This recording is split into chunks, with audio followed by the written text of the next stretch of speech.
In the Star Wars films, we have some pretty clear-cut factions.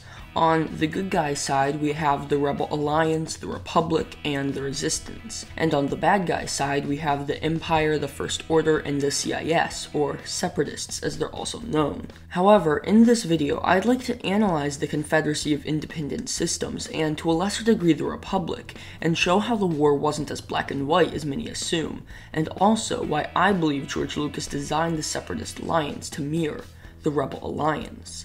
So now, without further ado, let's get into it. Now, one of the lesser known facts surrounding the prequels is the obscure storytelling method that George Lucas used when developing their plot. It's called inverse parallelism, and I've already done an in-depth video on it. But for those who haven't seen it, here's the short explanation. Inverse parallelism is essentially taking the plot of a story and inverting it, hence the name. While you can have different characters and a different setting, the overall plot is the exact opposite of the original, and this is used to a large degree in the prequel and original trilogies.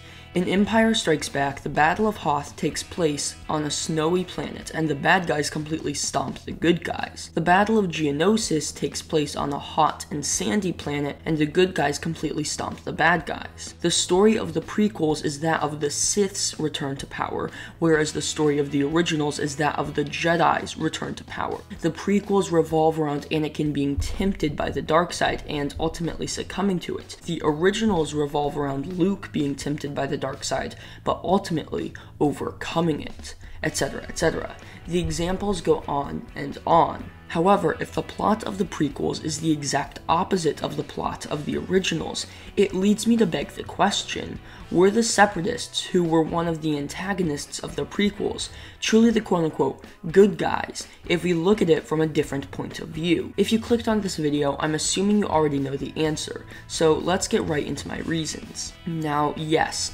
before I see those angry comments pointing out that Palpatine was the true big bad of the originals, I understand this, but it's hard to deny that from the point of view of the Republic, which is the only one we're shown in the prequels, the Separatists did come off as the face of the evils in the galaxy, and to the casual viewer, they completely are. There's Grievous, Dooku, and countless numbers of battle droids.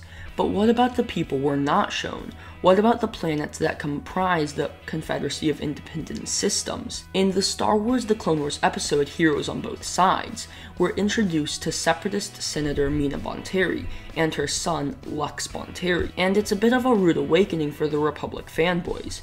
When you see the galaxy from the point of view of the actual people that comprise the CIS and not just the evil masterminds, you realize how justified the response for leaving the Republic is. This Republic Senate had become extremely corrupted by organizations like the Trade Federation that ultimately got their way no matter how many Outer Rim systems they had to step on to do it. The Jedi had also become puppets of the Republic.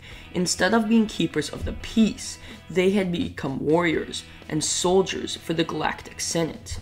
In Attack of the Clones, they should have been trying to avoid open conflict, and though they say they are in word, not so in deed. The moment the war breaks out, they take the role of generals, something Jedi never should have done. And while I realize that it was Palpatine and Dooku that engineered the Separatists breaking away from the Republic, I believe they merely took the massive amount of disgruntled senators and worlds and organized them under one banner. In the novel Tarkin, we are shown how the core worlds have all the money, power, and influence, but it's the Outer Rim worlds that do all the work, and even when those worlds split away from the Republic, they should have been able to do so peacefully, but it was the Republic that initiated the war. To be clear, I'm not saying that the Republic is evil. They weren't, but neither were the Separatists. They were just as justified, if not more, in their actions. However, the Republic was justified as well. Yes, they initiated the war, but Obi-Wan trespassing on Geonosis, the event that caused the war, was only because he was chasing after a bounty hunter who was trying to assassinate Padme Amidala, a Republic senator who was trying to stop the war rather than start it. I guess in the end, both the Separatists and the Republic were quote-unquote good, but were manipulated by a scheming Sith Lord for his own gain, and that only led to a tragic and bloody war. But anyway, that is going to be it for this week's video. If you did enjoy, please be sure to like and subscribe. I come out with a new video every Friday or Saturday, so be sure to subscribe if you never want to miss an upload. Also, let me know what you think about this video in the comments.